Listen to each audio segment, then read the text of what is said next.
Welcome back to Star Wars Escape Pod and another episode of Lightspeed, bringing you Star Wars news and headlines in under 15 minutes, designed specifically for one purpose, is to fill your day with a little bit of Star Wars from a galaxy far, far away. That's right. And today we have day one of Celebration Europe. How crazy is that? I mean, the people are celebrating.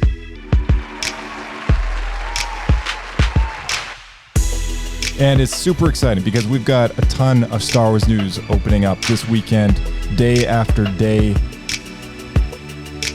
And every day comes a new recap in the form of a Lightspeed this year. Last year we did some more extensive recaps going over all the stuff. This year I think we're going to keep it a bit shorter, only because it's on a different time zone. And if you've been following the Discord, of course, you'll have caught up on all the events of the day, which is great. So let's go over a little bit of that stuff. And, we'll get into the meat of things right away, right off the bat. Let's kick things off with the trailer for Star Wars Ahsoka. Something's coming. Something dark.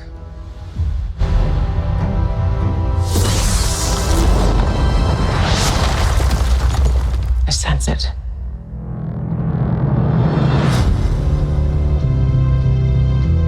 This is a new beginning. For some, war. For others, power.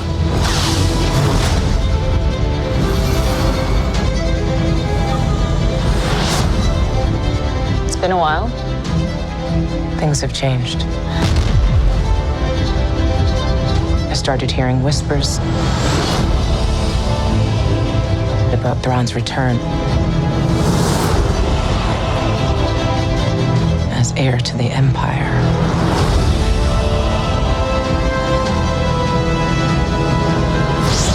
We have to prepare for the worst.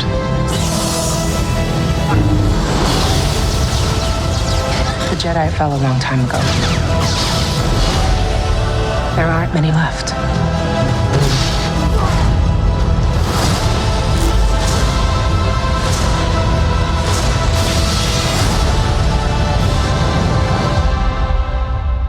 Perhaps it is time to begin again.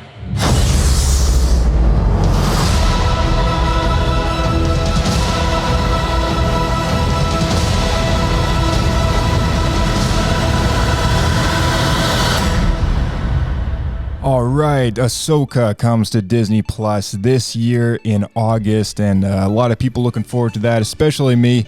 Can't wait to get into it. Just real quick, highlights from the trailer feature a live-action Thrawn, Ezra, Chopper, Hera Syndulla, Sabine Wren, and a lot more, as you know, from Star Wars Rebels, the animated series. So if you haven't caught up on Star Wars Rebels, I think now would probably be a good time. And we have had it on our list of things to go through and do an after show for. Who knows? Maybe we'll get around to that before the show comes out. But, definitely get a head start on that. Start watching season 1. And probably a good way to prepare for the coming times. I love the little verbal recognition, the nod of the head to Heir to the Empire, the Timothy Zahn series in retrospect here. Of course, in the new canon timeline, things aren't working out exactly the same way, but that doesn't mean they can't pay tribute. And it also doesn't mean that it'll have something to do with the future movie that was just announced, hint hint, directed by Dave Filoni. So let's get into that. The celebration stage kicked off today with some introductions from the hosts, many recognizable faces, including Gil, the little droid that showed up last year with a camera. So if you're there in person, hopefully you got a glimpse of that. Maybe you made it onto the web show. 3 new Star Wars films have been confirmed. 1 directed by Dave Filoni, which is fantastic. We just heard the Ahsoka trailer, some amazing screenshots from that, but as you know, there are 2 other movies that they announced. So the Dave Filoni film will take place in the era of the New Republic, which is currently the era that we've been seeing these Disney Plus shows unravel. The Mandalorian, The Book of Boba Fett, Ahsoka, of course, Skeleton Crew is in the mix as well, which is going to be coming out on Disney Plus next year. So a lot of the stories are going to intertwine and eventually most likely conclude with Dave Filoni's movie that takes place in the New Republic. And that's not to say they're going to get follow-up movies. They've only announced the one by Dave Filoni, but they've announced 2 others in different eras in the timeline. But it would be super exciting to see a trilogy of films done by Dave. And maybe this is just the first of many. I guess we'll have to wait and see. I've been advocating for Dave to direct a movie for years, so this is incredibly exciting news. The second of these live-action films is in the Dawn of the Jedi era, which is super crazy because not only has Lucasfilm added a new era to the timeline with the Dawn of the Jedi, using the emblem of the first Jedi ever in the made in the ground of the first Jedi temple that we saw in The Last Jedi. But we're getting one movie directed by James Mangold in this era, which is the same director of Indiana Jones 5 and Logan, if you saw Logan. So he's a great director, and I'm looking forward to seeing what he does with the Dawn of the Jedi, the very first Jedi, perhaps even the very first Sith Lord. We're about to find out. Included in the new timeline as well, they've added the Old Republic to the mix, which is crazy because we don't have any new shows or movies announced for the Old Republic. So it kind of makes me wonder as to why they put that there. Maybe it's just for a timeline point of view, so that fans know kind of when the Dawn of the Jedi takes place. We're talking thousands of years potentially before the prequel trilogy and long before the time of the High Republic, which is when the Disney Plus show The Acolyte will be taking place, the very tail end of the High Republic. The final live-action Star Wars film was announced in also a brand new era for the Star Wars saga under the name of the New Jedi Order. And it is confirmed Daisy Ridley will return to play Rey Skywalker in this film, which is directed by award-winning director of both Miss Marvel and something else, I believe. And I am blanking on the name. But this movie will be directed by that person. So check out the Discord for the Celebration Live channel. And you could find out so many pictures, information on Charmin Obad Chinoy. I'm sorry if I'm botching that pronunciation there, but she's an Emmy award-winning director and Academy Award-winning director. So Saving Face and Miss Marvel, her most recent stuff. I wasn't a big fan of Miss Marvel, but hopefully this movie, I wish them all the best with making this movie. All right, so that being said, that's 3 new Star Wars live-action movies coming our way, along with, of course, Ahsoka later this year in August. Some other information was announced today, including a live action. They had a whole panel dedicated to Andor, season 1 of Andor.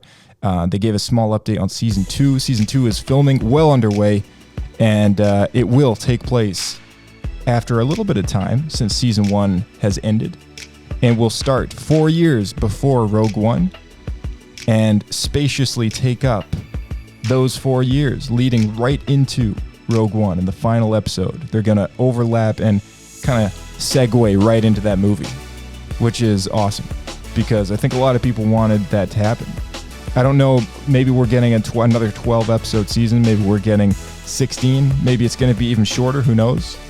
But Tony Gilroy and Diego Luna were on the celebration stage talking about Andor, the characters, the writing.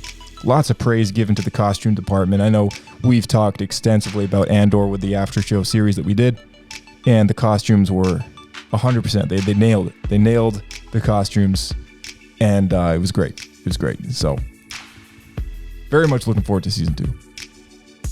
A lot of actors came out on the celebration stage as well to give their 2 cents for currently filming, the new Star Wars series called The Acolyte, which takes place in the High Republic, very, very tail end of the High Republic, between 50 and 100 years before The Phantom Menace.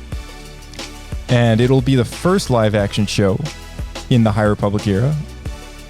An animated show coming out this year on May 4th called Young Jedi Adventures is an animated children's show which will also take place during the High Republic.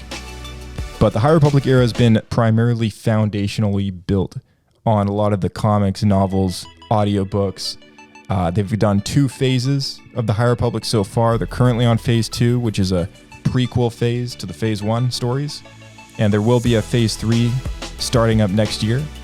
So if you want to get caught up on anything High Republic, I would start with the very highly acclaimed novel called Light of the Jedi.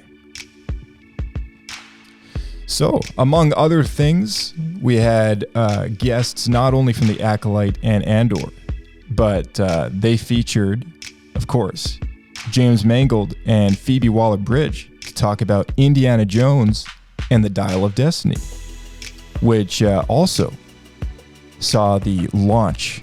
Actually, well, it wasn't today necessarily. It was last night, I guess. It was last night.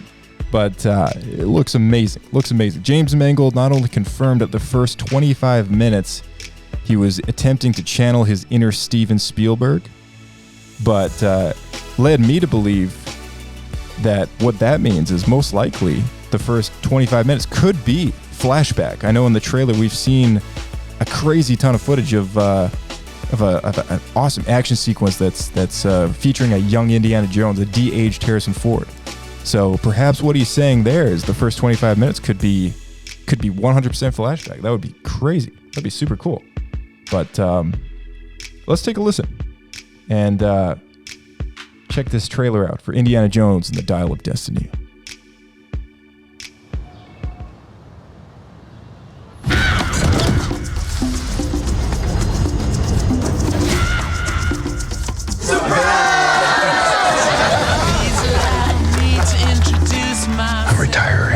Well, in that case, what are we drinking?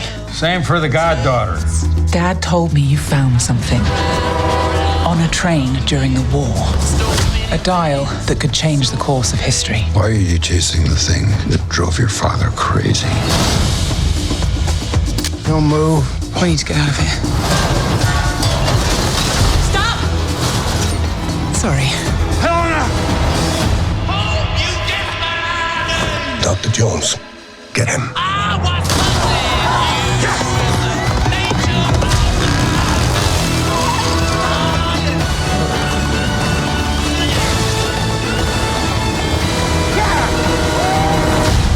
Hitler made mistakes, and with this, I will correct them all. You stole it. Then you stole it. And then I stole it. It's called capitalism. This way! Fasten your seatbelt. There might be some turbulence. You've taken your chances, made your mistakes, and now a final triumph. Give him hell, Indiana Jones! A few times in my life, I've seen things. I've been tortured with voodoo. Been shot 9 times, including once by your father. Sorry! But I've been looking for this all my life.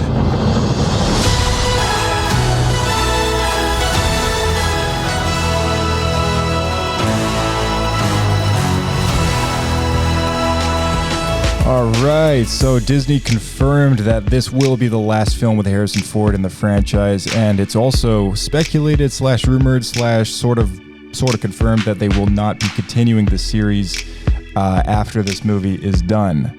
That probably means no Disney Plus show either. The movie takes place in 1969 and features flashbacks back to the 30s, and I'm really excited about this. I'm pumped, so can't wait to see that. Don't forget, use the hashtag YesSWC2023 on social media platforms, Twitter, Facebook, Instagram, and you might see your social media post on the Celebration Live feed, scrolling sideways at the bottom.